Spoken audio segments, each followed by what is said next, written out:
everyone was excited about that back in 1999. You know? You guys are a little bit outdated. And beats would be being played like this.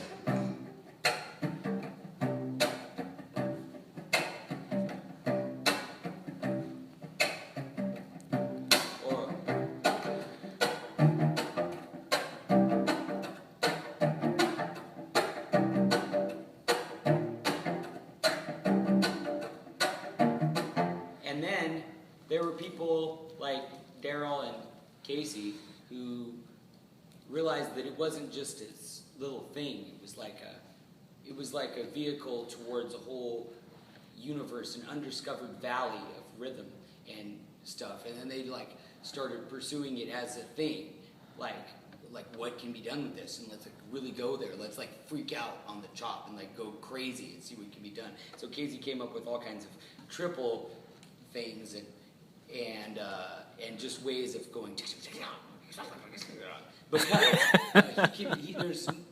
I don't think anybody that I know, at least, I'm not sure, I mean, will be able to ever chop like Casey does because of his internal sense of rhythm. He has an internal sense of rhythm that is better than anybody's I've ever met, you know what I'm saying? Just internal, as in like, he doesn't even need that. He can play perfect rhythm on anything, you know what I mean? But because he has that, he'll never lose his place.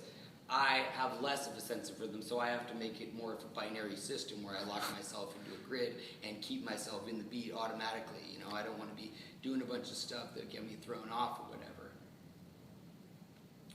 Maybe I just do easier stuff or whatever. And everyone finds their own comfort level. That could be like considered an area of music. That's where you feel comfortable. I don't really like.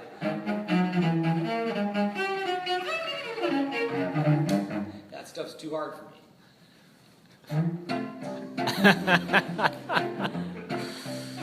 It's like when I play this, I feel the friendly infinite kitty walking beside me, just like prancing on soft paws in the soft grass in the morning. Every time I play that.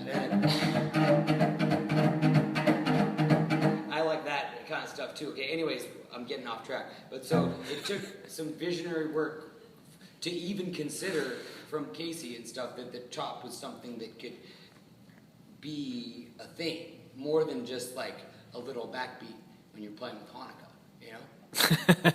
Which is really good, but I think that's why I had to learn it at first, is because there was a song that had that going in it. And I was like,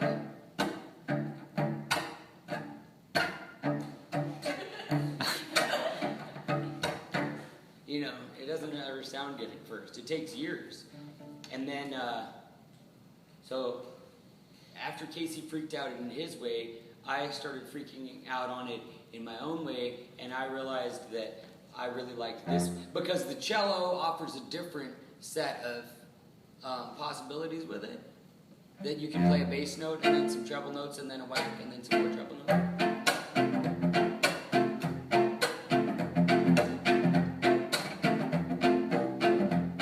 And Casey was always going. He has a triplet thing, which is whatever, different on the violin. I realized it was easier for me to go.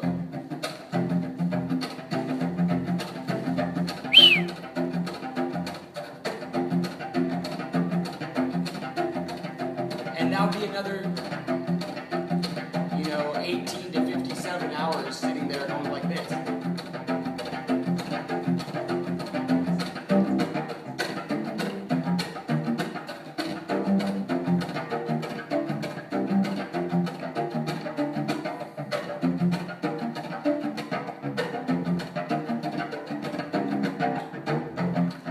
Right? And then through the process of finding out all that other stuff and whatever went along with it, I, of course, realized that most of the stuff that I liked was not actually the chop, because I didn't want to always sound like I was like murdering insects, you know what I mean?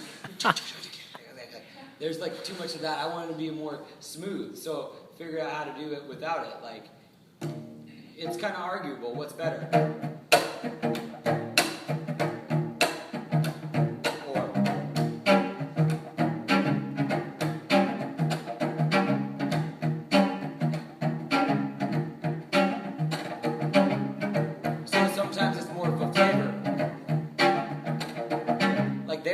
a resting point. It's not supposed to be a beat. I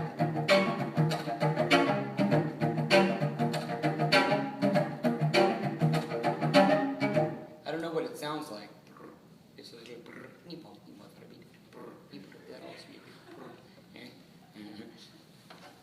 and so you realize how much everything else is cooler than the chop, and then you try to do it in 6, and then you start realizing that there's so many possibilities, and there's endless possibilities. Because if I had given this speech, say even last year, before I really knew about the double other bounce that I found out, I mean, I'm 34, and I learned to chop maybe when I was 20, and then, so that's 14 years of figuring stuff out, and then realizing every year that there's a bunch more stuff that I never even thought about that was possible, you know what I mean? So I would like to go ahead and say, but I'm not sure if it's true. I'm not sure if it's true that there's infinite possibilities, but there's sure a lot more than you think there are, at least than I thought there were, you know what I mean? And even in all kinds of other directions.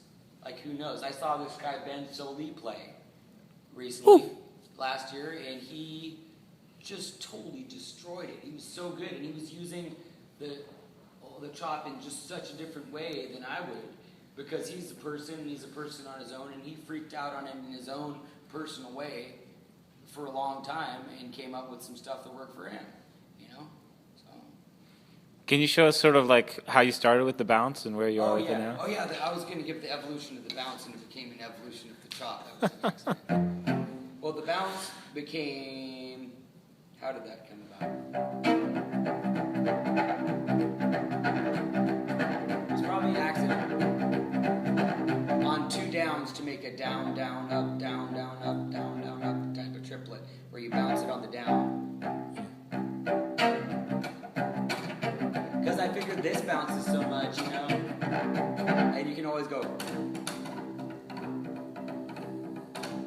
I mean, the horsehair, like this, it's all about finding advantages over a pick, over anything else. You want to have the bow for a reason. You're not just like, oh, I wish I was strumming. No, you're like, you're doing all kinds of things. So there was this.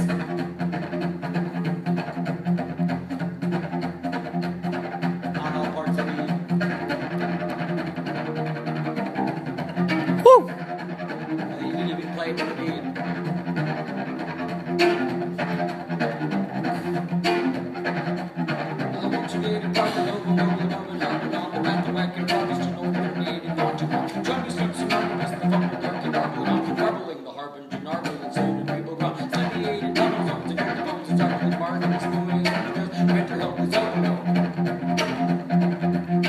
You know, so there's a lot you can do with even just knowing one little bounce maneuver. And then I figured out, I was like, oh, you got to be able to do it on up bow. And at first, it turned into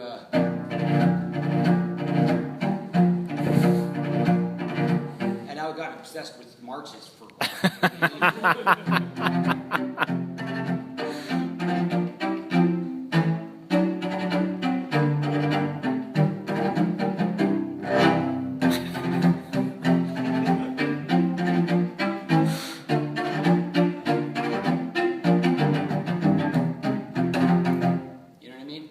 So you find just how to like, yeah, you was living underwater. Yeah, wasn't it nice? Because I feel like it's cool to have rhythms that don't particularly fit into a grid, but fit into a larger scheme of beats. You know what I mean? A lot of cool rhythms that are celebrated throughout the world, like the Swedish polka or the Brazilian thing, are like that.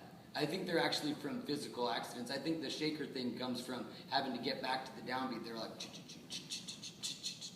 and it's like a physical necessity that creates a rhythmical peculiarity, and then becomes celebrated as they got this crazy groove that's like so special.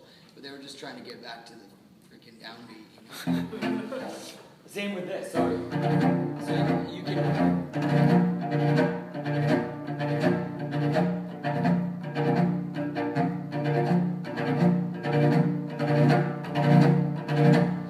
But that's how you start flirting with the bounce and understanding what it is. And then you start wanting to contain it. It's like a firefly, and then you catch it and light your own little lamp with it. And I sit for many hours trying to get even 2 bounces.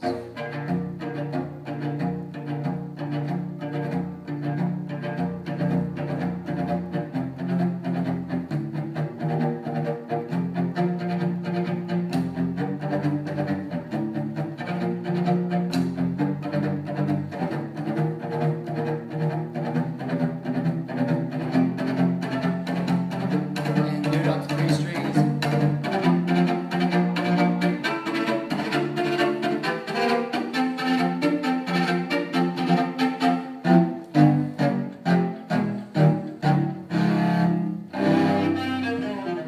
Right?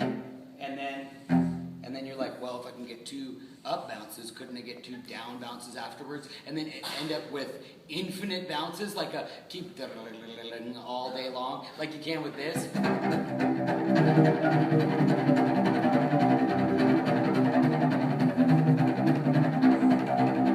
So you should be able to go. But then you work on it in small doses.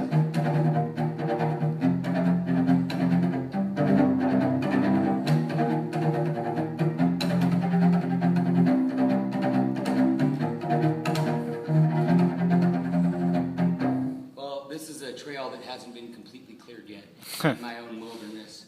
You know what I mean? That's where I'm at right now, is I'm working on it. And I know that one day it'll be so silly that I ever thought that I couldn't just go straight up. But it saves a lot of time, because instead of going...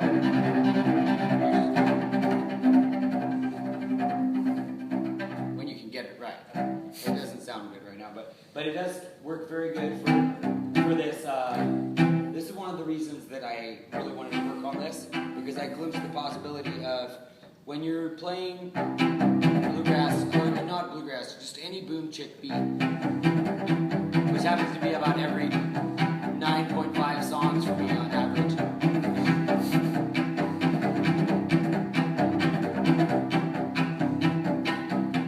That's very basic. That's piano style. Because you can't so much. Kind of boring, so you mix it up with this. So it's a little phrase and personality.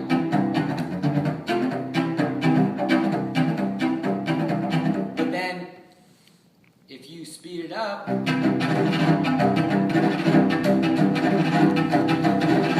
you're really going to just wear yourself out. You know what I mean? It's really hard to keep up. But you want to go that fast? I was always going like this. That's good, but you can't have any eighth notes until you go.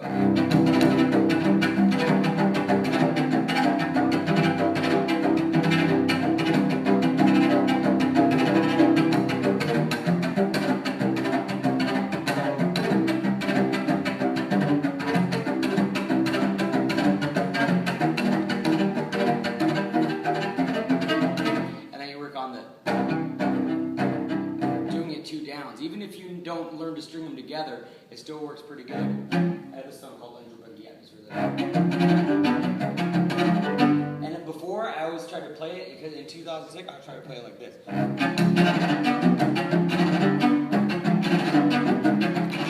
And it sounds good, but it also sounds like, I am passionate and classical and I am playing fast. You know what I mean? As opposed to...